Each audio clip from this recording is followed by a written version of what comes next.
Ladies and gentlemen, please take your seats. The show is about to begin. All right, look. There's only one return, okay? And it ain't of the king. It's of the Jedi.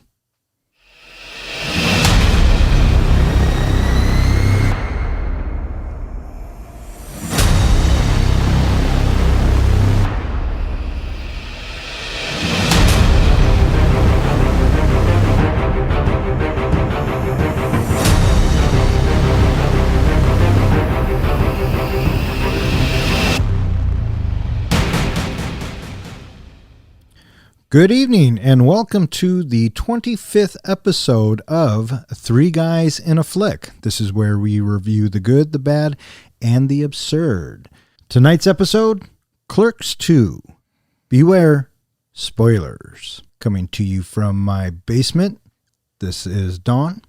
And to my right, we have the comic book guy, John. Snoochie Boochies. And to my left, we have the Professor, Ken. So is there really a difference between Anne Frank and Helen Keller? Yeah, one was deaf, dumb, and blind, and one hid in a closet. Are you sure? Will there be spoilers in this today? Beware, spoilers. Oh, did I even get to the episode? Did I say tonight's episode? No, you haven't even touched that yet. Wow, I felt like I was on a roll. But you can touch this. Oh, snoochie boochies. So how you guys been? We had a couple of eventful weeks. Little hiatus. Yeah. I'm doing okay. Yeah, everybody good? I didn't have a heart attack in the last couple of weeks, so I'm up for that. That is always a plus. Yeah, that is a plus. Always a plus. Tonight we are talking about Clerks II, which was released on July 21st, 2006. It was directed by Kevin Smith. It was written by Kevin Smith and stars Brian O'Halloran, Jeff Anderson, Rosario Dawson, Trevor Furman, Jason Mewes, Kevin Smith, Jason Lee, and Ben Affleck. Did you get Jennifer in there? Jennifer, Kevin's wife. How do you say her last name? Swashbuckler? No, Schwalbach. Schwalbach. Jennifer Schwalbach Smith. Which is Kevin Smith's actual wife. And even Harley Quinn's in it. Is that the little girl who's waving to him? And I couldn't be sure. I was trying to do the math. And yeah, that's his daughter, Kevin Smith's daughter. That's what I thought. Harley Quinn. And that's his mom at the very end. She's the milkmaid. The same role she played. I didn't know that was his mom. The same role she played in the first one. The first one. How long of a gap is this between 1 and 2? That is a good question. 12 years? It's right here in my notes, by the way. Page 2. Oh, Kevin page Smith. 2. Well, see, that's Kevin Smith revisits the well. That's the problem. Too many pages. You guys, I put together these notes for our podcast, and you guys don't even read them. I do. I disagree. We go through a lot of it.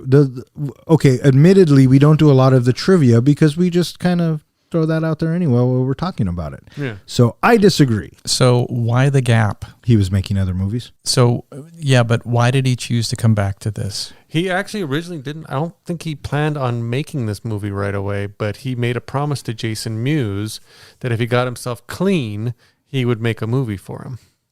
Right. That's right. Which probably goes into a lot of the character of Jay this time around, who is in rehab and is in AA. Mm-hmm. Are you aware that there is a Clerks 3? I heard it was being written, or it's written. I don't think it's being made, or he talks about it in his documentary about Jay and Silent Bob Reboot. He talks a little bit about the Clerks 3 script, and we saw him 2 years ago, a year ago. Yep. And I think he mentioned something there too, that there was a script, or I've read it's alive, I guess, I suppose. I've read he goes back and forth on it, whether he's going to make it or not. He originally, from what I've read, planned on doing a Clerks 3 and having that close out the whole universe. And be the final story. In which universe are you speaking of there, John? Askew of View, is that what it's called? Or Skew View? Well, it's in your notes. It's the Skewiverse. Skewiverse, yes. View Askewiverse. Yes. What's in that universe? Mallrats. We got the Clerks movies. Strikes Back. Yeah. The Jay and Silent Bob Strikes Back movie. 2 more. Dogma. 1 more. Shnikes. I'm going to look in my notes. Hang on. Don't tell him. Oh, I remember it, and I hated it. Really? I did not like this movie. What is it? It's so much. It's so different than, like, say, this movie. Yeah. Chasing Amy. Oh, okay. Yeah, Yeah. Chasing Amy. Mallrats I liked. Chasing Amy, I just wasn't a big fan of. Uh-huh. Oh, I really enjoyed Chasing Amy, Mm-hmm. even though it is Affleck.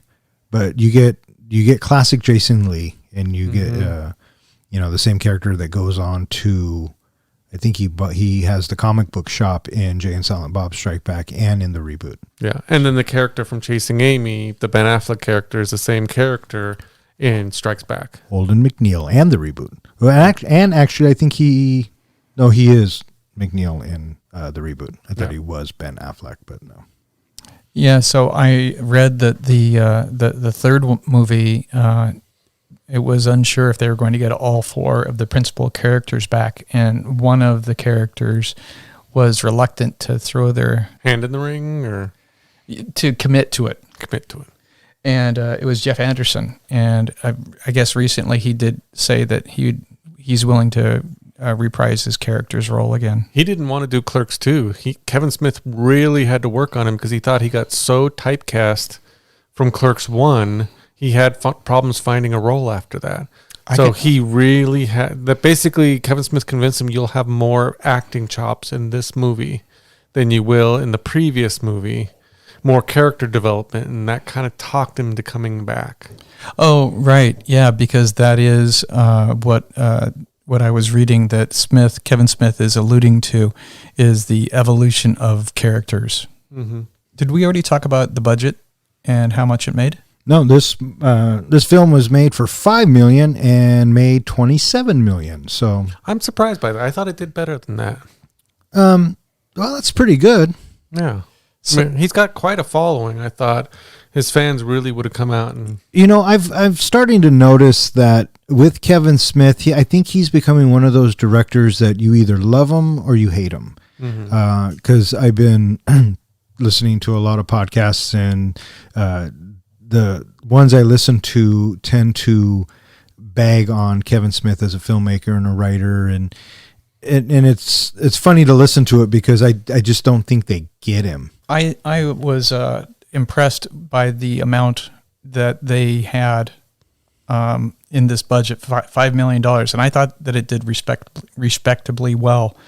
And I don't know how much the first Clerks was made for, but there was a lot of time and effort and conscientious decisions that were made in putting this together, because the first movie is put together on a shoestring budget. I don't remember initially how much. I know that Kevin Smith had to sell his car or something like that to finish the movie. And part of the graininess of Clerks 1 and the black and white of Clerks 1 was done because that's all that they could afford to do. So the thought is, if we're doing a sequel to Clerks, what do we want Clerks 2 to look like? Do we want it to look like the first Clerks, or do we want it to be more sophisticated? And there was a lot of dialogue back and forth going, should we shoot digital? Do we want film? What kind of film do we want to use? And what's our exposure that we want to use? And so a lot of thought went into that. And I think that it was money well spent in the second one. Do either of you have any idea how much the first Clerks was made for? $27,000. Holy buckets. It's estimated. Yep. Estimated $27,000, and I think it made $3 million. No, I'm sorry, it made $31,000 on its opening weekend. So, and I think it grossed $3 million worldwide. So yeah, not too bad. Going back to one of our previous movies, did you know that he actually had scripted, written out, and wanted to make Dogma before this movie, but he couldn't get Dogma made? So he made Clerks in the hope that it would do well enough to be able to make Dogma. Yeah, we said that when we did Dogma. Well, Yeah. that's what I said. I'm vaguely thinking about that. Yeah. Yeah. So, I mean, Kevin Smith is, I'm a huge fan of Kevin Smith. So this is our second film with doing Kevin Smith. And I kind of put it pretty simply, right? If you like dick and fart jokes, then you'll kind of get Kevin Smith. But you'll notice that he is a director that it's not always about dick and fart jokes. right? I mean, as we were saying earlier, Chasing Amy is a much different film than Clerks. Jersey Girl, which is one of my favorite Kevin Smith movies, is polar opposite to anything in the View universe. You know what I mean? Then he goes and he makes something like Tusk. Did you ever see Tusk? I have read about it and I actually want to see it, but I have never seen it. Have you seen it? No. Do you know what it is? No. Vaguely. He turns Justin Long into a walrus. So I'll let you chew on that for a bit. And then there was another one, Red State. Did you ever see it? That was pretty good. No. And then he goes and does something like Cop Out, right? So he's kind of all over the board as a director. And I think these movies that are the VSQ, a lot of them he wrote, right? So this is him. This is what he's bringing to the table. This is what he finds funny. And on a lot of levels, I get it. And it's funny, and I really enjoy a Kevin Smith movie. Now, this movie fit into our buddy film genre. Do you know the rules of what constitutes a buddy movie? Well, it's funny that you asked that, John. The buddy film is a subgenre of adventure and comedy film in which two people, often both men, are put together on an adventure, a quest, or a road trip. The two people often come from different backgrounds or have different personalities, and they tend to misunderstand one another. Does that not perfectly describe this movie? Oh, yeah. This is definitely a buddy film. You have your kind of your straight man, your comedian, Who is Dante? or in your comic relief, which is Randall, Yeah. who's just angry at everybody. Yeah. And then you throw in a good supporting cast. And not too many people come back from the original Clerks. Like we said earlier, Kevin Smith's mom and who else? Jay and Silent Bob. Jay and Silent Bob come back. Their first customer. Was he in the first movie? Yeah. Yeah. Well, the kid that buys the drugs from Jay and Silent Bob is the same kid that buys them from the first movie. Was he in the first movie? Yes, it was either that or the Jay and Bob Strikes Back. He's definitely the kid in Jay and Silent Bob Strike Okay, so Back. he's in that. Because he talks about how they make him laugh. Yeah. And how they Why do you sing, come to yeah. these guys? Yeah. $15, little man. Oh, Yeah. because that was from Jay and Silent Bob. Exactly. And then you have different actors who, Kevin Smith has talked about it. People always ask him, why do you always put your friends in the movies? It's because I can put my friends in the movies. And so he always has these actors like Ben Affleck and what's his name? Jason Lee. They always come back and they play different characters often.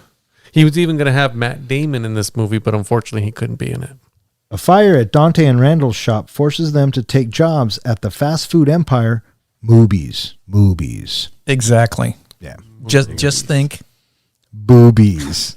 But There we instead go. say Moobies. Yeah. Which is from Jay and Silent Bob Strike Back as well. And Dogma. Dogma. Was big in Dogma. yeah. Well, it's kind of big in Jay and Silent Bob Strike Back too. That's where Jay sends his email rant. All you motherfuckers are going to pay. Remember that one? Mm-hmm. Yeah, that's good stuff. Good writing. Just off the top of your head, did you like it? In general, yeah. There were numerous times that I laughed out loud. And you? You can always tell when the professor starts with "in general," which means he really didn't like it. No, I think that he, in general, did like it. I think that in general, I would think that, and then this is just me, but I would think that some of the humor and some of the jokes may go too far, or I can see Ken just kind of rolling his eyes while it's going on. But he's along for the ride, and he's having as much fun as he can with it. I'm eager to hear the professor's rating on this one. I'm eager to hear your rating on this, John, Oh, he's because going to joygasm all over this thing. because I find it strangely parallel to the movie Chef. I don't see it. I like a lot of crude, rude humor, and that just gets me. But my point being that you thought that Chef was it was wanderless. It didn't go anywhere. You thought it fell flat because there was No tension. there was nothing necessarily happening. And so in this story is all about hanging out and just BSing, and not a whole bunch happens. But this movie has one thing that Chef needed that they didn't provide. Kinky Kelly and the Sexual Stud? I was thinking the Donkey Show. Good call. That's what sealed the deal for Rosario Dawson. Yeah, I know. She said she wanted to do it just so she could see one. Yeah. Yeah. That's funny. I mean, if you think that sort of stuff is Makes funny. me like her even more. Yeah. Look at Ken being a donkey show lover. Well, it's not so much that as Rosario Dawson. Well, yeah, how could you not? I thought it was interesting that she didn't play Becky in the Jay and Silent Bob reboot. She plays Justice's wife. Oh, yeah. And I'm pretty sure it's not Becky. So I would have liked to seen Becky and Dante as a couple in the Jay and Silent Bob reboot. When the movie opens, he pulls up and he opens it up and it's black and white. It's like, maybe I've already seen this because, that's how the first one starts out. Yeah. Yeah.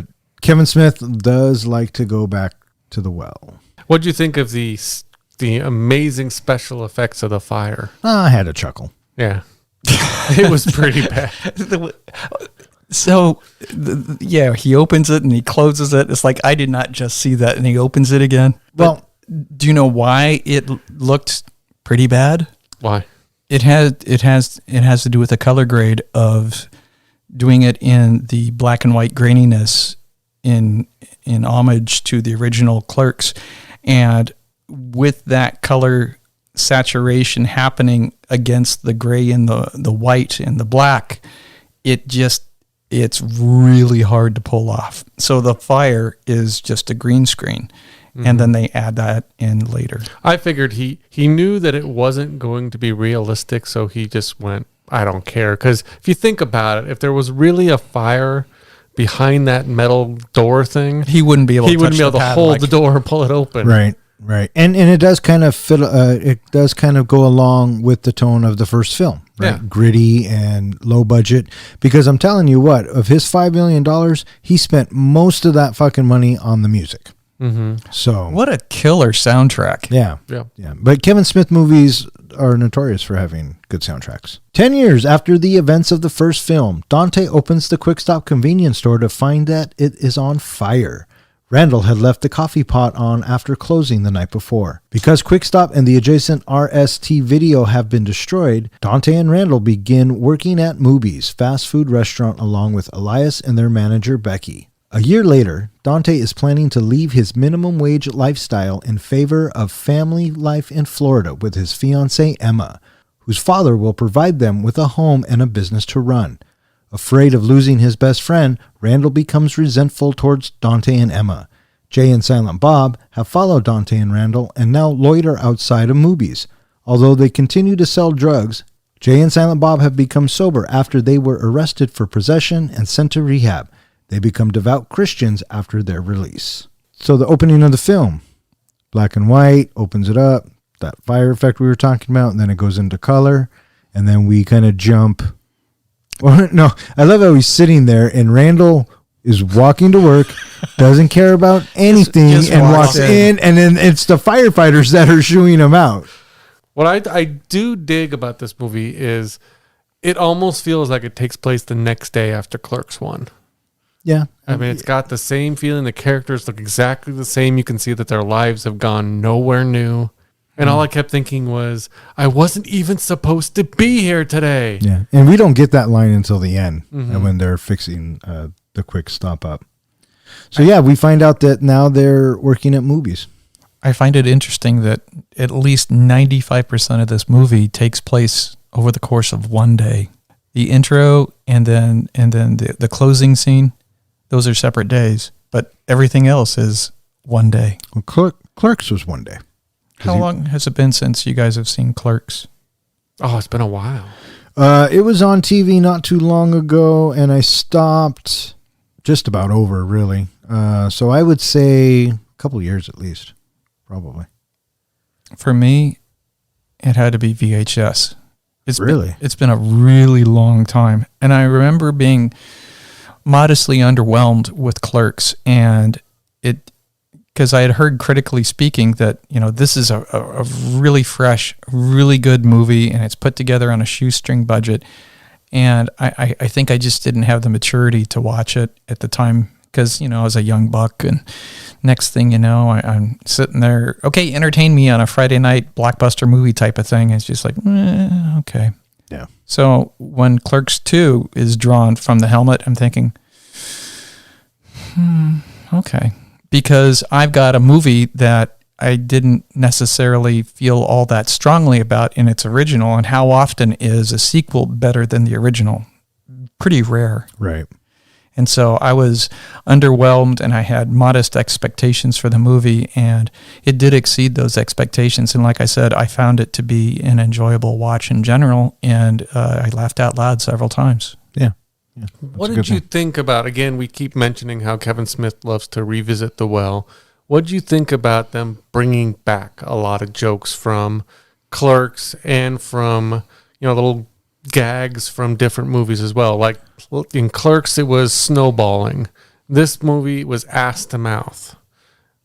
Yeah. Did you appreciate those jokes? Do you think, oh my God, he's digging too far? No, I never once think that he's digging too far. Well, I shouldn't say that. There are films of his that you just kind of go, eh. But I find that when he does revisit stuff, they're nice little Easter eggs, or they're just things that he likes to throw out there. Mm-hmm. And because I know where they're from, and I know if I heard it the first time it was funny, I'm going to laugh this time. And so like using the different things like snowballing and ass to mouth, that's just in his outline, right? That's just in how he kind of writes things. So, I mean, a lot of his movies, because they do have similarities and they do tie in, which makes it the skew universe. I mean, it all comes from his head, so it doesn't surprise me or it doesn't take me out of it. Or I love when he throws stuff back in there. And then he also does seem to grab a lot from his one-man shows, tours. Sometimes he does with Jason Mewes, as well as Comic-Cons when he does the panels. Yeah. It seems like he takes a lot of things from those as well. Yeah, well, they say you write what you know, right? And I've always thought of Kevin Smith as a good writer. Yeah, it came home to me during this movie that, after watching Dogma and now this, and then thinking back to the original Clerks, that he's a little bit like Quentin Tarantino, where it's not necessarily so much about the content of the story as it is about the dialogue of things. Yeah, and how the dialogue keeps moving things along and how it keeps going. Yes. Even the cadence of the dialogue, right? Yes. And that was something that I came to appreciate in the movie, because we've all had ridiculous conversations as you're, working or doing whatever it is that you're doing. And next thing you know, you're into a ridiculous argument over something so superfluous and trivial, but we've all been there. Yeah. Well, and that's what I really like about Kevin Smith's writing, is it feels real. I mean, I feel like these are conversations that the three of us have had even before we started this podcast, which caused us to start this podcast. Oh, agreed, we've gotten into these 100%. kind of discussions all the time. Yeah. Wait, the snowballing? Oh, never mind. See, Dramatic pause. I was going to say, it just got really awkwardly quiet in here. And for those of you that don't know, I mean, for the professor to throw that out, What? fuck, dude, what do you really want to tell us? What's he trying to tell us with that lip balm? Oh, you'd have to be here to see it. You'd have to see it to believe it. Yeah. So, and are you going to start rubbing your nipples now? Is that what you were about to do? No, I was about to say, this is why we don't have a video podcast. Oh, Wait. okay. That's what you wanted the lip balm for, was for your nipples? They are a little chafe. So Yeah, there you go. So what's up with Jay and Silent Bob that they follow these guys around? Jay and Silent Bob are just kind of nomads. They just kind of go from place to place, and their favorite place was to hang out was at the Quick Stop. They say it in almost every movie they're in, even in Dogma, right? It's not like Jersey at the Quick Stop. So when that burnt down, naturally they would look to see where Randall and Dante went, and so they hang out in the front on the side of movies. And our introduction to them, he started to do the title cards before the introduction of the characters, and he does it with Jay and Silent Bob, just like he did in the first one. It says Jay and Silent Bob. Oh, yeah. But after that, we don't get any more, because those were really the only two returning characters. Anyways, their introduction is so funny. Jay preaching sobriety and always ending things in sir, and it was fun. It was smart, and I think that Kevin Hart really did write it for Kevin Smith. What did I say? Kevin Hart. Yeah, so I think that Kevin Hart really did write it with Jay in mind. So great introduction to both of them. What did you guys think of the Elias character? He cracked me up. He was, you know who he reminded me of? I was trying to decide whether he was the professor or me. I would have to say you. More me. Yeah, more the comic When you book get guy. me going. Definitely. Hey, Randall, do you like the Transformers? Who were you thinking? You know that big family? Okay, which one? The oldest. Oh, really? Oh my God, dude. Shit. I was trying to place where is Elias? Because it's just that whole repressed feeling, and you hear it in the smoldering of his voice about things that he continually talks about. Yeah. The way I see it is we've all known an Elias. We've all had an Elias in our life. And if you haven't, you are Elias. Oh, that's good. I like that. I have definitely known an Elias definitely in my life. But just he gets dropped off to work by his parents. He comes in singing the good song, and then immediately Randall just goes right after him. So good. Yeah, it's like blood in the water for a shark. Yeah, and then he has to say, "Mr. Dante," and then Dante opens the bathroom door and says, "Leave Elias alone, Randall." And he looks up, and I think that's Scott Mosier, the guy at the table with his daughter. That's Kevin Smith's producing partner. Yeah. I think that's him. And Dante's taking a shit. The look he gives him. Oh, it's so good. And then we just kind of get through, and then we meet Becky. She pulls up in her her old Mustang, the lovely Rosario Dawson. Of Josie and the Pussycats. Did you actually see that movie? No. You're such a liar, dude. So anyway, Rosario Dawson comes up, and she's the manager of said movies. And I love that they're having a conversation. Oh, they're talking about ass to mouth right away. Right. Right. And Randall's like, you never go ass to mouth. No, Dante's you never. No, they're both you don't go ass to mouth. Well, Dante's especially. Dante's no. You never do that. And Randall's all about that's what the young chicks. Oh, that's right. That's and then he equates it to going down. Right. And he says, to the nether regions or whatever he calls it. He says to Becky, "I'm sure you've given a blowjob, right?" And Rosario Dawson's like, "I haven't even put my purse down yet." That's a yes. Yeah, that's funny. So yeah, the dialogue there is quick and back and forth, and that's just the stuff that it comes out of Kevin Smith's head. So again, if you don't like dick and fart jokes, you are not going to like a Kevin Smith movie. I gotta say, watching this movie, everything that Randall talks about, it's like all of this has come from Kevin Smith's head. What type of a warped, sick man is this that he has all of these thoughts floating around in his head? The great thing is these rants that Randall have are some of them are actual rants that Kevin Smith has had, like the one about the One Ring. Okay, so this is probably in my top 3 favorite scenes of this entire film. This whole sequence with the One Ring that you're talking about is brilliant writing. It's so fucking funny. But how did that come about? Well, he just, Elias and a customer start doing this little Hobbit, One Ring, Lord of the Rings kind of dialogue. And Randall comes out and just destroys him with, how horrible those movies were and how it was 25 endings. They were stolen from different things and everything. And this is an actual rant, I guess, that Kevin Smith went on at one of his shows. Yeah. Almost taken word for word. Yeah. One ring to rule them all. And that's where you got your quote from. Yeah. Oh, it's so funny. Elias automatically finds a guy to respond back to what he had told Randall earlier. How many times? 2 for return, or what does he say? 2 for fellowship. No, it was 3, then 2, then 4. And then Elias was 5 for king. 5 for return. And they slap hands. It's so funny. And they call Randall a nerd. And Randall responds, I'm the nerd. You two are whipping out your preciouses. I loved that line. Yeah. Oh my gosh. I love the bit where he says, okay, here's the 3 movies. And my buddy and I at work do this all the time, right? We'll just walk.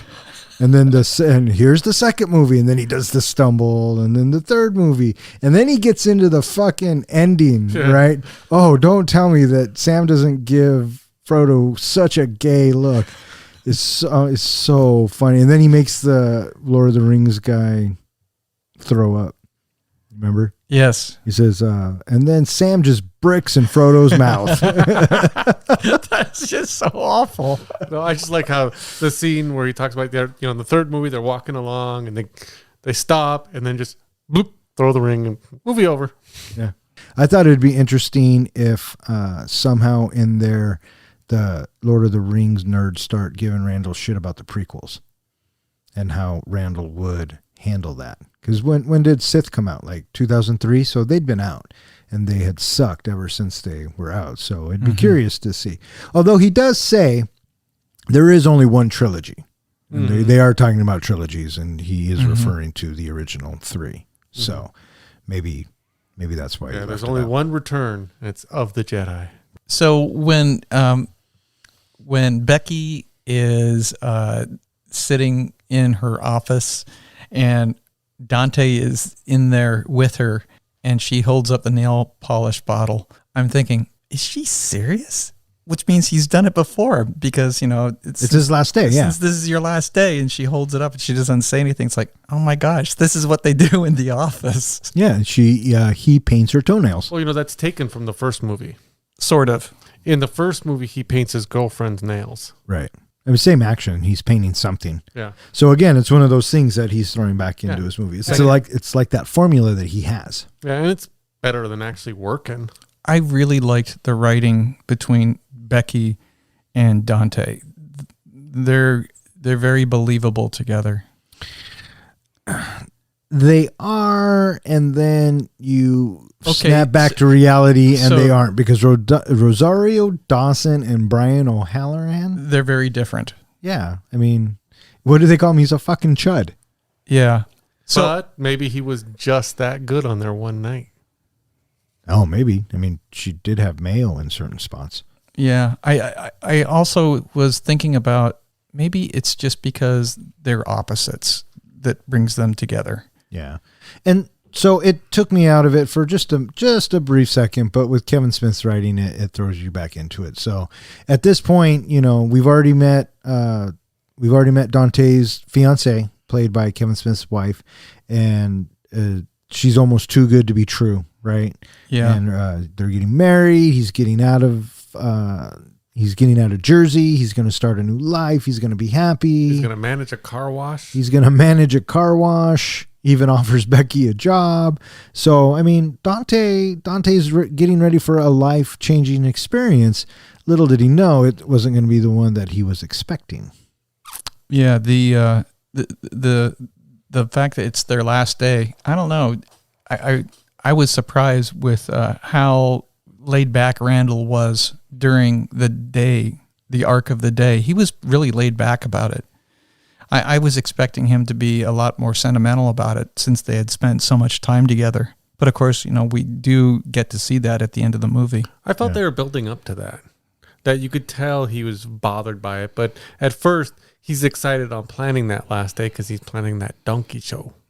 Yeah. You just want to throw everything back to that donkey show. Should we just jump right to that scene there, buddy? I mean, No, you got to savor. You got to work your way up to that. Okay, you must be a Kinky Kelly fan. No, interspecies. Interspecies erotica, fucko. Yeah. Yeah. What about pillow pants and Lister Fiend? Did you know? Although we're probably going to get to that part. Did you know that Jason Mewes actually wanted to? They actually talked, it was Weinstein wanted them to film the Pillow Pants gnome scene and do some kind of fantasy where they showed the Pillow Pants gnome, and they were going to have the Pillow Pants gnome coming out of, I guess, a giant vagina or something. And Jason Mewes was excited because he wanted to take the giant vagina home with him. Oh, how funny! But that got thrown out by Kevin Smith. Yeah. Didn't that kind of make you a little creepy to see Weinstein's name at the beginning of the movie. Yeah. I was just gonna say let's go to the left for a second. Yeah, I was thinking, am I the only one feeling a little cringy about watching this? No, I was a little cringy. Yeah, it's like, But what are we supposed to do with that, right? We know it's not right. We know it's fucked up. And we know he's a piece of shit. But that's a fucking funny movie. Well, And so he's got a name on a lot of things. So Yeah, So yeah, and things like that. I mean, yeah, that fucking sucks. And I'm glad Fucking that sucks. But from what you read, Kevin Smith didn't use a lot of his ideas. So there was a oh, lot I'm of sure he never did. kinky, nasty stuff that I think he wanted in the movie that they kept out. Well, I'm sure Weinstein wanted to be part of everything. Yeah. In every movie he made, obviously. So fuck that guy. That's what we say. So which I really appreciated Pillow Pants. That is a very ingenious little story to tell your child that there is a troll inside of you. It wasn't even like telling the child. It was his girlfriend explaining to Elias why they couldn't have sex because she has a pillow gnome. Pillow Pants. Pillow Pants the gnome living in her vagina. Why haven't you fucked Myra yet? Well, we can't because of Pillow Pants. What the fuck is Pillow Pants? Pillow Pants is a little troll who lives in her pussy. Pillow Pants is her pussy troll. Duh. You know how every girl's parents put a pussy troll in them when the girls are young to keep them from having premarital sex? Sure. Well, Myra's is named Pillow Pants. And so even though she totally wants to have sex with me, Myra says that if I put my thing in her, Pillow Pants will bite it off. So I got to wait until Pillow Pants gets peed out of her body on her 21st birthday so we can have sex. I just loved Randall's like expression about this. Like he can't His look wait, of horror. and he can't wait to tell Dante. He's like, Dante. And why does he have a look of horror when he's such a sick fuck himself? Oh, I know. But it's he can't believe this is happening and that this kid believes this shit. But that's fucking hilarious. Yeah. Either way you look at it, that's hilarious. I just want to know where Kevin Smith came up with that idea. Yeah, I don't know if I'd want to get inside Kevin Smith's head. That's what I'm talking about. Yet another example of what the hell is going on in your head. But if you notice, and if anyone ever gets the chance to see this guy live, you should. Because the way Kevin Smith just tells a story to you while talking to you, like on a stage. Wonderful. It's mesmerizing, and it's so good, and it's so fun to hear. And then you turn around and you watch his movies, and in a way, he's telling you a story, right? Kind of like the same thing. But here he's doing it with just brilliant writing, and he gets the right cast. And, you know, Kevin Smith's the guy. If Kevin Smith does ever actually do like the last movie in this universe and closes it all out, he's got to close it out with Pillow Pants. Pillow Pants has just ended. Like we find out he's real. Yeah, I don't know. I wonder how he would close it out. Wasn't the Jay and Silent Bob reboot, wasn't that supposed to end it? They've talked about that, but then they've also talked about Clerks 3 being right. the end. Yeah, I think we just talked about that. So who knows? I think he will keep revisiting the well as long as it keeps working. Yeah. So they go about their day and they're working, and then Randall has them. I was just going to say, we have these numerous little conversations. You know, we have the whole Lord of the Rings. We have Lance come in, the pickle fucker. Right, that's where I was getting to. Yeah. And it's just these little moments throughout that pass the day. Yeah. And pickle fucker comes in, Jason Lee, and he looks like he walked off the set of My Name's Earl. Which basically he did. It was supposed to be Matt Damon, but they couldn't get him, so they basically grabbed Jason Lee off that set. Yeah. I love how Randall puts flies in his burger, and he takes the ice or from the urinal. Now, do you know that's the only scene that Jason Mewes directed was the scooping the ice in the urinal? Oh, that makes sense. That's funny. I didn't know he was a director. Yeah, they gave Kevin Smith gave him directing duties on that one scene. That's awesome. And then what's even more funny is he gives it to Jay and Silent Bob because he knows he's not dumb. So it's pretty funny. I like how that thing. After that, they're like, "This tastes like piss and fries." Yeah. Why do Or they piss know and what flies. that tastes like? I don't know. And so Randall has a little hissy fit and gets all bummed out because he hasn't done anything with his life in 30 plus years, and they take off and they go karting, and then During work. Right? They just take off. Raindrops keep falling on my head. Who is that? It's not Tom Jones, is it? I don't think so. Raindrops Keep Falling on My Head was famously put into a movie. What movie? Raindrops keep falling on my head. Oh, Butch Cassidy and the Sundance Kid. Correct. And it was the bicycle riding scene that Robert Redford had. And apparently Robert Redford was the only one that was able to ride the bike. And they thought it's just ridiculous. Why are you putting this scene into the movie? This has nothing to do with nothing. And the song, what does this song have anything to do with bicycle riding in a field? I don't get it. And yet, number one hit propels the movie to superstardom and one of the first things that people talk about. B.J. Thomas. And it was sung by Burt Bacharach. Was that who sang it in this movie? No, the one we're listening to is B.J. Thomas. Okay. Yeah, you might have gotten a cover. And I'm sure everyone has covered. It even says B.J. Thomas, 101 Strings, Ronald Isley of the Isley Brothers, and Burke Bacharach. Totally understood the whole go-karting thing. Yeah, it centers him. Yeah, taking you back to where things were, where you were good and happy and whole. Yeah. So unlike jerking off at the office like John does. Doesn't jerking off center you? No. Yes, it does. You're such a liar. What centers you, Don? I told you. When the family gets to be too much, where do you run off to? The go-karting? Okay. Professor, you got a place?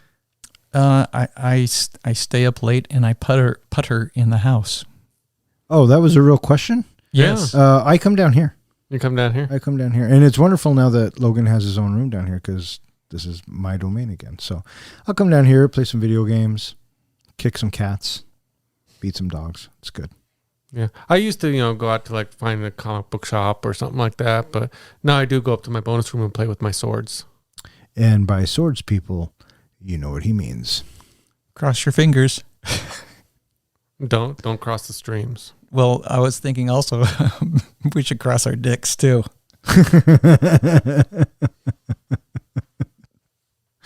Oh, that Kevin Smith. Such a good writer. Speaking of Kevin Smith and writing, so Randall's use of Porch Monkey. Oh my God. We're going there. When Wanda Sykes comes in, it's like, oh, this is going to be good. Yeah. And I guess, I don't know how you look at it, but watching this scene again in its entirety, I've forgotten how much Kevin Smith wrote in the N-word during this whole bit. And I got to admit, every time Randall said it, it was a little cringy, right? But I think the nature behind it and I think that the way it came across, I don't think he was trying to be offensive. Were any of you offended by it? No, because I've had this discussion with people before that, there are certain words that are just no-nos that you just don't say because they're hurtful to others. And then there's words that you think, why are you letting this word hurt you? And, the use of, I even cringe saying it, the porch monkey phrase is a hurtful word, but if you think about it and you break it down, it's such a ridiculous turn of phrase. Well, I mean, you could really say that about any word. So I see what you're saying, and I think that the way they wrote it and what Randall was trying to do, because you see on the actor's face, or the character really didn't think it was a racist term. Mm-hmm. It was just something that his grandma used to call him, and I love how he kept saying he would say it, and people would look at him and he'd go, "Stop saying it." Well, no, he would say it, and people would look at him, and he'd go, "It's okay, I'm taking it back." Yeah. You know how many times I've said that? It's okay, I'm taking it back. That same mark. Yeah. I'm taking the S back. So thank you, Kevin Smith, for that. Yeah. So I can understand the discussion of words and how they've become bad and how he wants to take it back, things like that. That was an interesting argument. Well, it's born of ignorance. And so Randall just didn't know any better. And when you see Becky and Dante, going off the deep end, then Randall should be taking the cue of, okay, this is never to be used again. But, it's out of ignorance. Yeah. And their reaction that's what's funny to me in this scene. It's not the use of the words or whatever, but it's every time he says something that's racist, the shock and look on Dante and Becky's face is just, and then even Wanda Sykes, right?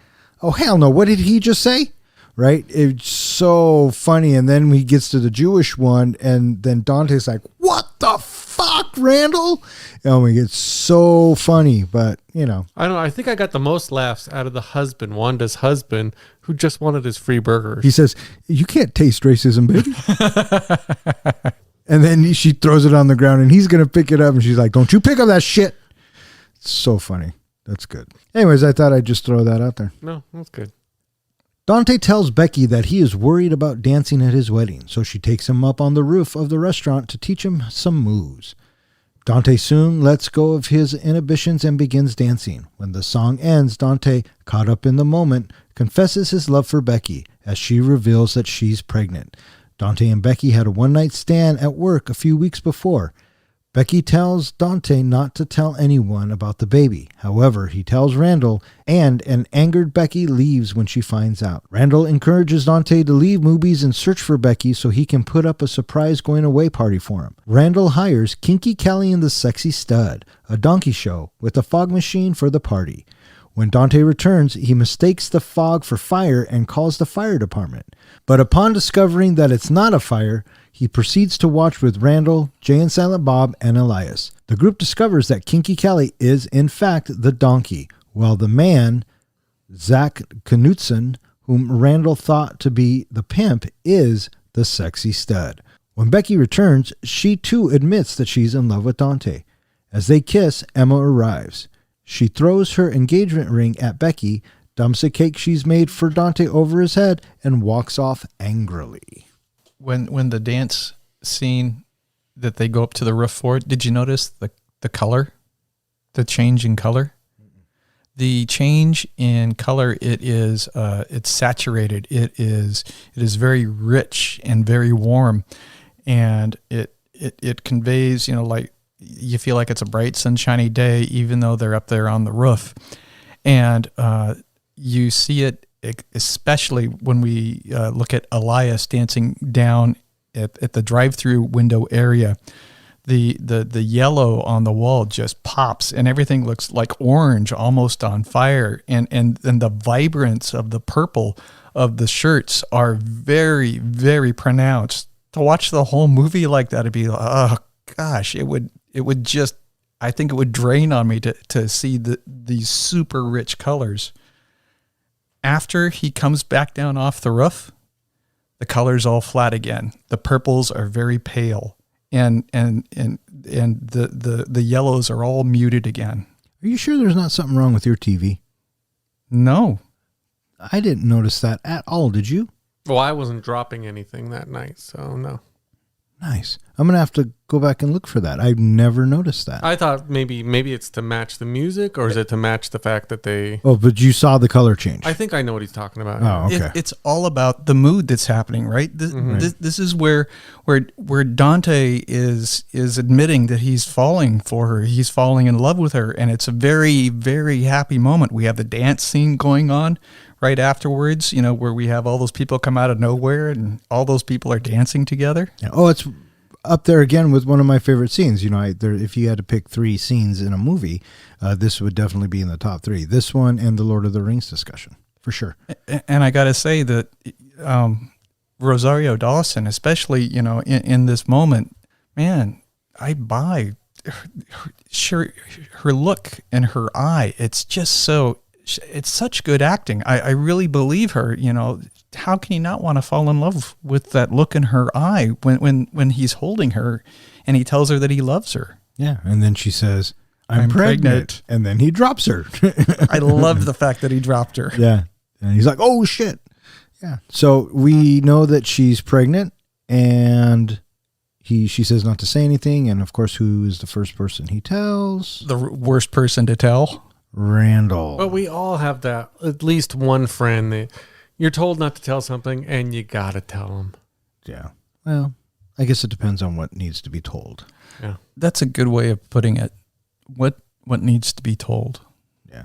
There are things that I've been told that I can honestly say I have never told anyone because that said person said, please don't say anything. Exactly. And I can't keep a secret. No, you can't because you're a fucking little girl, dude.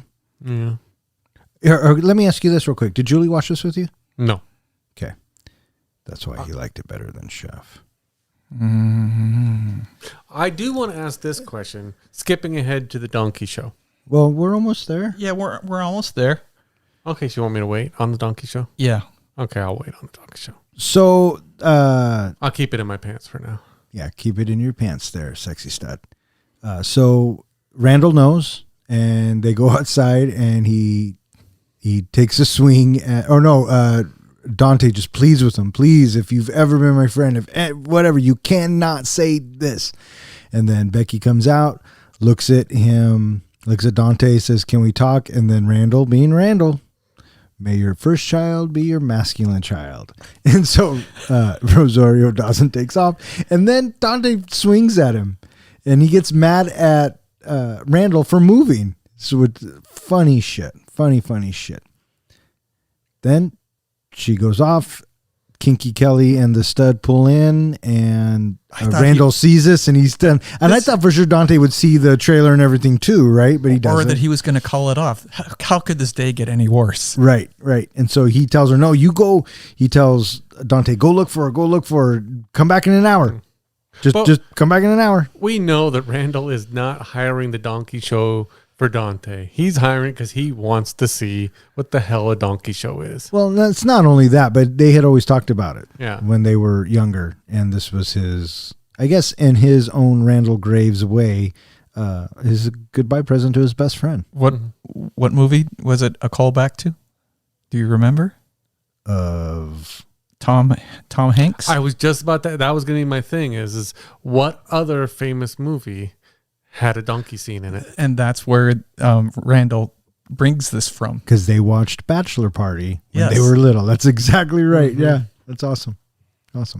So here we are at the donkey show now. What'd you want to say? That was what I was going to I bring know, up. I was just fucking with Tom you. Hanks, Bachelor Party. So Dante comes back. The place is on fire, or he thinks it's on fire. Calls the fire department. Calls the fire department. Hang on. Oh, yeah. He calls the fire department. What do you think of Elias's reaction to the donkey show? It was funny. He was drunk, and of course, everything turned sexual. And I mean, that's how he would be if he was drunk. Right? You know what I mean? Well, he'd been repressed for so long, and now he is slaking his thirst. Okay, quick story. And I really hope this friend is not listening to our podcast. But I had a friend in college who dated this really, really conservative, really repressed Christian boy. And they had she had been a little wilder in her younger days, but she decided that, they were going to wait until they got married before they did even anything.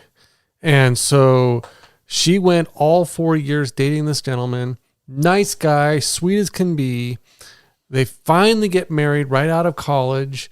And I guess they were playing around one time and she pulled out a paddle jokingly and spanked him on the butt.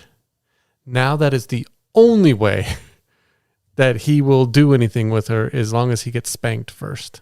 Hey man, some people are into that stuff. So, you can't judge. So you always got to wonder if it's those repressed people who have the deepest wells of something down there. Maybe. I think everybody has a little bit of a kinky side, but what do I know? Look at Professor's blushing over there. Yeah. Now he can't stop giggling. So what is your fetish? Mine? That is a topic for a different podcast. Okay. We will call that a different podcast. So, yeah, there you go.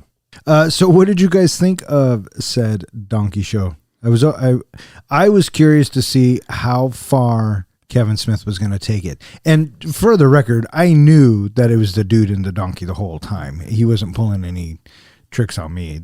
I knew there wasn't going to be a woman. When you first which saw is funny. when you first saw the two of them, yeah, you kind of figured it out. At first, I thought it was going to be a total remake of Bachelor Party. I can't remember how that donkey show went. Doesn't the donkey die? The donkey dies, Yeah. and then they put the donkey, I think, in the elevator. Yeah. But I thought it was going to be something like that with like a belly dancer or whatever, something weird. And I kept thinking, how are they going to make that work in the movie? And then I saw the guy and I thought, oh, he's the sexy stud. And Kelly's the donkey. Yeah. So funny. Do you know who sang that song? Do you remember that song that was playing during the donkey show? New Edition? Anybody? No. New Kids on the Block? No. It was a woman, first of all. Oh. 1985-ish, 86-ish. It's Raining Men?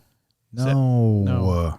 The song was Naughty Girls Need Love Too. Oh, Samantha Fox. Samantha fucking Fox. Yeah. Yes. Yeah.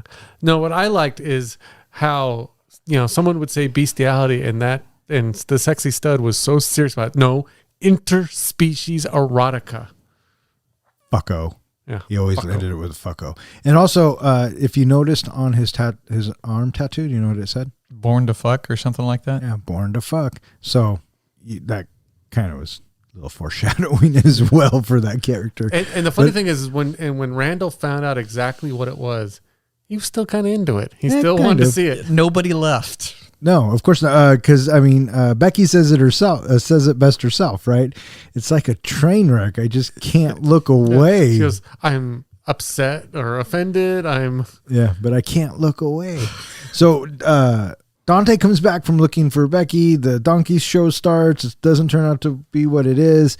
And then Becky comes in and she was like, what the fuck am I looking at? So. And of course, that's when Emma has to come in. Yeah, because it was written that way. Right? But you knew at some point that he was going to pick Becky and he wasn't going to go through with it because, again, it's a buddy film and you can't really end a buddy film with splitting the buddies up. So I just want to know how many times has it happened that the fire department has showed up to a donkey show and the restaurant still opens up the next day? probably only once, but it is in New Jersey, so who knows? That's a good point. The fire and police departments arrive, and Dante, Randall, Elias, Jay, and Silent Bob and the sexy stud are arrested. Although they are informed that they will soon be released, Dante blames Randall for ruining his life and expresses his eagerness to start a new life without him, while Randall condemns Dante for his willingness to live his life under the standards of others and for walking out of their relationship. During the argument, Randall proposes that they buy the Quick Stop and reopen it themselves. Although Dante says that neither of them have the money to reopen the store, Jay and Silent Bob offer to lend them the money, on the condition that they can hang out outside of the Quick Stop anytime they want without the police being called. Randall accepts their offer, but Dante is uncertain, prompting Randall to emotionally confess his fear of losing Dante. Moved by Randall's confession, Dante agrees to the proposition, and after he is released, proposes to Becky, who happily accepts. After the Quick Stop and RST video are rebuilt, Elias applies for the job and is hired at the video store. In the very last scene, with the store open, Dante tells Randall, "Can you feel it today? Today is the first day of the rest of our lives." End movie. So they end the donkey show. They all get arrested. They go to jail. And I thought this was a great scene. This is where Kevin Smith was really trying to tug at your heartstrings. And I think Jeff Anderson did a great job. I bought it. They finally gave him a part where he can really expand on his character. To be a character, not to be the smart-ass asshole that he is. Mm-hmm. And really, he said it himself. Who would want to be friends with me? I'm a dick. You're the only one. You were my balance. You were my yin to my yang. Yeah, and that's where it shows the depth and the growth of the character, moving beyond just being this two-dimensional character of all he does is just shit on other things, that he does have something at stake that he does not want to lose, that it will hurt him heavily if he loses Dante. Yeah, absolutely. Mm-hmm. And I love how Dante is freaking out and he thinks his life is over, this, that, and the other. And then the sexy stud's like, "Oh, you guys will get released." If anything, I will get a fine for cruelty. Animal cruelty. And then he sits in the cell and says, I miss my donkey. And so they go back and forth yelling at each other, which I thought was some really good dialogue, opening each other's eyes to how they really are, how they really feel. And then, Dante says to Randall, well, what would you do? What would you do if you were me? And Randall flat out tells him, I'd buy the Quick Stop. It makes sense. And it's funny that they come to this realization that was their purpose. That's what this was all about, to own a fucking Quick Stop. So I thought that was really good. And then, but it's more than that. Is it? Yes, it is more than that, because, previously these are characters that are all about, just hanging out and doing nothing and not having any type of a career or growth. Yeah. They don't want anything to do with the rat race. And Randall is content with who he is and where he's at, providing Dante is there. And what Dante is coming to terms with, that it's okay if he doesn't have everything, if he doesn't have, what society says that he's supposed to have. You can be happy right where you're at with what you have. You don't need to change yourself. Just be you and just be happy. Yeah, but a Quick Stop, they'll be out of business in like 2 years. Well, they don't know about COVID. Here's the thing that gets me about this movie, the way that it ended, is that throughout the movie, you're feeling like Randall's stuck in not moving forward, whereas Dante's trying to move on with his life. But did you notice in the jail scene that it's Dante that has made no progress and Randall has? Dante is blaming Randall for everything that's gone wrong, when really Dante caused all of his own problems. Totally. He cheated on his fiance. He got her pregnant. It would have come out eventually anyway. So he was basically trying to run away from all his problems, but he's the one that screwed up and screwed everything up. And Randall is the one who's actually put thoughts into what he'd like to do with his life. Yeah. Sure. And he's taking it more than just a lifestyle choice, and he's evolving it more into a moral principle for him to live his life, and he's asking Dante to do the same. Yeah, and look, Randall has no qualms about who he is. Randall knows who he is, and he's unapologetic, and that's how he's going to be. And so I think that you're right. Dante does have to change, and Dante did do all of this to himself, right? There's no question in that. And so he's looking for someone to blame, and naturally he's going to blame Randall. He's lashing out. Yeah, he's just lashing out. And so when they come up with the idea to buy the Quick Stop, and they're like, yeah, it's a really good idea, but we don't have any money, who comes to the rescue? Jay and Silent Bob. Why do they have that much money? They believe, or it's hinted at, and I believe in a deleted scene, as well as Kevin Smith has brought it up at different things when people have questioned him on it. They got the movie from Silent Bob and Jay Strike Back from the remake of that movie, or the making of it. Yeah, and I thought that when I saw it, and I liked that they didn't put that in there. But yeah, that totally makes sense, and it totally fits with the Skewiverse. And there was actually two conditions. Not just that Jay and Silent Bob get to hang out at the Quick Stop whenever they want with no police interference. But what was the other one, Ken? That they had to suck each other off and go ass to mouth. Which, by the way, so that's what they're talking about. Just to clarify, because not that I have any experience with this, but yeah, they're talking about the dick from the ass going into the girl's mouth. Wait a minute, that's what dick to mouth is, or ass to mouth is? That's, yes. Kevin Smith has been asked about that very point numerous times. Further education from the professor. That's why he is the professor. Wow. Now, have you guys... Look how red he is. He just didn't even want to talk about it. have you ever seen the show Comic Book Guys? I've seen a couple episodes, yeah. You've seen a couple episodes. So it's about Kevin Smith's and Jason Mewes' actual comic book store that they own. Did you know that Randall is based off of one of the guys on that show? Which one? Brian Johnson. Yeah, I think so. Yeah, he's basically they said they just almost took him word for word, and just the complete mentality of Brian Johnson became Randall. Yeah. Definitely came from somebody, because that's a really good character. All right, so they live happily ever after. Well, I don't know if it's happily ever after, because you notice in the very last scene when they go back to black and white and pay homage again to the original Clerks, it almost looks, you can see this look on Dante's face where it just hit him. He's back in the quick stop, and that his life has gone full circle. I'd be interested to see if you got that same look if it was in color. And we did that slow pullback. I don't know. There was just something in that realization. It was the black. For me, I know what you're talking about. And actually, Randall and Dante have a look on their face that you're kind of like going, is that a happy look or is that what's going on there?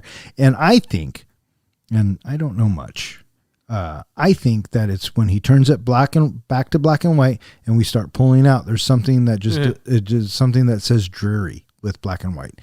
And so that might be, I knew what he was trying to do. I knew that he was paying homage back to Clerks, and he's finishing it the way he started it. So yeah, maybe, but we like to think that they lived happily ever after, right? Yeah, very much so. Because everybody, during the closing montage, everybody has smiles on their face. Yeah. And so I get the impression that, yes, this is a happy ending, even though it as you point out, it goes back to that grainy black and white style that we have in the first Clerks. Yeah. I like that closing shot, pulling back like that. It was very nicely done. Actually, Don said pulling out, not pulling back. Yeah, something that, I never learned. Some of these shots in the movie as well, I was surprised with how many tight shots there are. There was a lot of tight shots in this movie where it's mostly just their faces that take up like 80% of the screen. Yeah, well, kind of like you said in the beginning, this is a very character-driven movie, right? Even though it's a comedy and it's a buddy film, but there's a lot of depth. Okay, I shouldn't say a lot, but there is actual depth to these characters this time around. And I think Kevin Smith was trying to convey that with the way he was shooting it. Yeah, the first movie, I think, was just comedy. It was 37,000. Would I say 27,000. Shit, 27 grand. There wasn't really any character development in that first movie. No, it was all dialogue. Yeah, it was just all quippy dialogue. Stuff out of Kevin Smith's head. This one, especially in the jail scene, actually had some building and some character development and some real acting. All right, so let's go ahead and rate this bitch. John, how do we do our ratings? Our ratings are based off of rewatchability. Is this a movie that you'd want to go back after the first time and watch again? Would you just want to watch bits and pieces of it? Would you actually sit and rewatch the whole movie? Or are you just craving to see it again? Or, like Chef, you never want to see it again?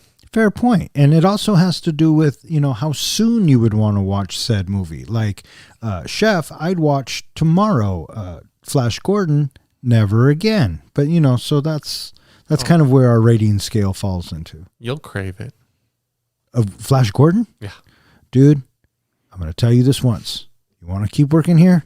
Stay off the drugs. Anybody? What movie did that come from? Anybody? I am thinking hard. Blanking. I remember it, though. I got nothing. Coming to America. Yeah. That's what I think we should start doing, too. Just throwing out random movie quotes and stumping each other. You're pretty good for those. Yeah, I could be. Yeah, that's what they say. Okay, I picked the movie. I will go first. Fine. Unless you want to go first. No, please. I insist. No, you know what? Go first. Now, I want you to go first. Do it. Very dangerous. You go first. Do it. Raiders of the Lost Ark and any fucking movie ever made. Do it. Okay. Jay and Silent Bob Strike Back is not the name of this film. We were talking about Clerks II. I've said it before. I'll say it again. I like me some Kevin Smith, just as a writer, director, overall filmmaker. I think he has a lot of unique ideas, and most of the time his dialogue is quick and funny and engages you. I still love Mallrats. Mallrats is probably one of my top two favorite Kevin Smith films. And this, is definitely in the top 5. I chose it because it was a buddy film, and to be quite honest, when I said buddy film when talking to Keenan, he said, "What about Clerks 2?" And I said, "Oh yeah, I haven't seen that in a while." And after watching it again, and I know that I loved the film when I saw it in the theaters. I've seen it on Blu-ray when it came out. I'll watch it when it's on TV, but it'd been a while since I've seen it, and so sitting down and watching it again last night kind of takes me back, and I really enjoyed the movie. From beginning to end. Yes, there are some squishy scenes or cringy scenes maybe, but I mean, the movie still holds up for me, and because of that, I could watch it again after we're done recording. I could watch it again tomorrow morning, tomorrow evening. I could watch it again is what I'm saying. So I'm going to give Clerks 2 a 4.5. Wow. I was thinking it's going to be up there like that. The more you went on, yeah, it's going to be up there. Can I go next? Because I want to hear Professor's last. Sure, buddy. Is that okay, Professor? Sure, buddy. Okay. So Clerks 2, this was probably the second time I think I've ever seen this movie. The first time being when it came out. And it's one of those movies that kind of in the back of your mind you want to see again, but you haven't gotten around to it. So I was glad to see it come out of the helmet, and I was glad to watch it again. And there were a lot of scenes that I had forgotten about, a lot of dialogue, and I really connect with the dialogue because I always joke with my wife that I hate everybody. I am not a people person. I don't like being in situations where I can't just go off on geek speak. And, the three of us, we get together and we geek out over certain movies, and we get into big arguments, and just like in this movie. And so this movie felt like it was almost like an homage to our discussions. So I really did enjoy the movie, and I enjoyed the dialogue. I always enjoy, like when we went and saw Kevin Smith in person, I enjoyed listening to him and his stories, and you can see where his movies come from. I mean, he is a geek at heart. I mean, he is just like one of the people. So I did enjoy watching this movie again. In fact, I was just saying that I'm actually looking forward to seeing it a third time. I want to watch it again. The only thing I can think of is that after watching it a third time and maybe a fourth time, it's going to start getting stale after a while. I don't know if the rewatchability is that could you keep watching it over and over again, or do you need a break in between for, a year or two before you see it again, and so you can kind of remember some of the parts. So on that basis of, yes, it's rewatchable. No, I don't think it's rewatchable right away after watching it. I'm going to give it a 4.0. 4.0. That's still pretty high. It's high because I think it's got a high rewatchable level, but it's not a movie that I could go to anytime. A movie I could go to anytime and rewatch, like Flash Gordon, would be a 5. But you didn't give Flash Gordon a 5. No, there was a few little minor things in Flash Gordon. Can I go back and amend my score? I want to give it a 0. For Flash? Okay, 0.5. Well, we had a different rating system back then. That's fair. Fair point. Fuck that guy. Okay, on to the Professor. So this is the first time I've seen the movie, and I was curious to watch Clerks again, but I never got around to it, and I thought that I should be just fine watching this movie without watching the first Clerks, right? It's probably been practically as long as the gap was from Clerks to Clerks 2 for me, when these movies were made. I laughed many times during the movie of the absurdity of the situations and how outrageous Randall was and his brutal honesty about things. I also adored Becky. I found her character to be easily believable, and her character really helped put the movie higher for me, just because she was I felt, a genuine character. So she, in my opinion, played that part well. I also always enjoy Silent Bob. Silent Bob is wonderful in his nonverbal expressions in conveying the attitude that Jay is conveying in his dialogue. And so those were very good for me. But in general, I think it's an okay movie to watch. I am not necessarily looking to watch the movie again. If somebody else were to say, hey, let's watch Clerks II, I would watch it again, certainly. I don't know if I would pick it myself if I'm just by myself and say, it's been a while since I've seen Clerks II. I think that for me, it's probably a 3.5. 3.5, 4.0, and a 4.5 for me. One thing I forgot to bring up, in all of Kevin Smith's movies where he plays Silent Bob, he always has something so dramatic to say or something, that just hits you, like No Ticket, or what'd you think of his big I got monologue? nothing. I got nothing. Well, you know why he did that, don't you? Why? Because Jay put him on the spot. If you go back and look at all the other movies, Jay doesn't really antagonize him to say anything. He doesn't.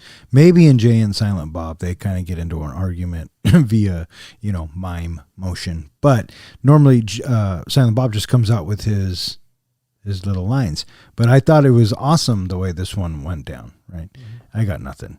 And then then Jay calls him a name, and he says, man, that's really hurtful. What do you ever contribute to the discussion? Besides pussy. Besides, you got one word, man, pussy. Jay certainly had some very fun moments when Emma says, come outside, I want to show you something. And we got Jay out there with his overcoat wide open, and he's naked underneath. He's doing the dick tuck. Yeah. Not that. It's so fun.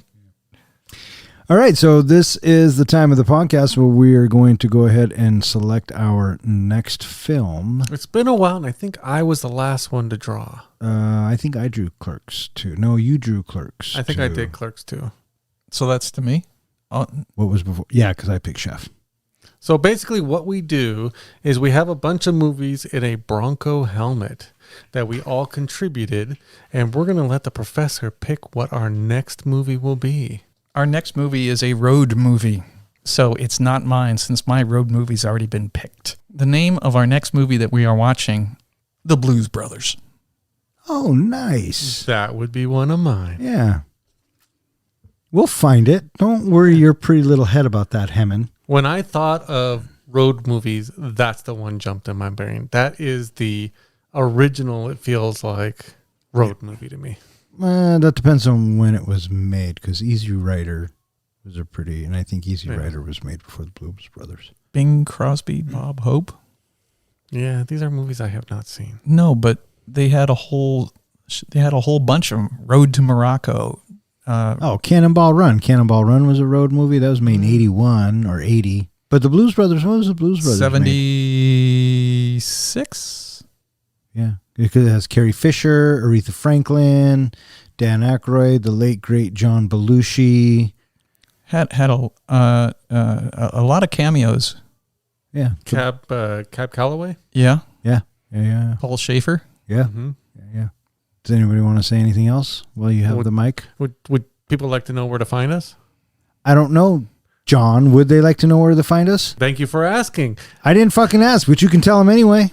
I will, in fact. They can find us at our website, 3guysinaflick.com. They can find us at any popular or even unpopular podcast hosting sites. We have a Facebook page and a Twitter page. All right. So now that all that's been said, as Jay would say, get the fuck out of here. It's time for us to go. Thank you so much for listening. Normally we would give out like a contest or prizes, but since we only have like one listener, you're a winner for just listening. That's right. And you know who you are. For 3 Guys in a Flick, this is Don. I'm John. And I'm Ken. Thanks for listening.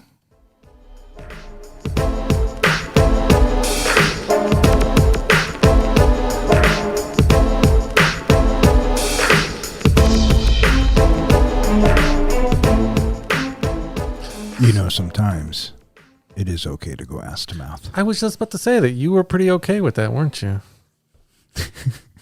You tell me, buddy.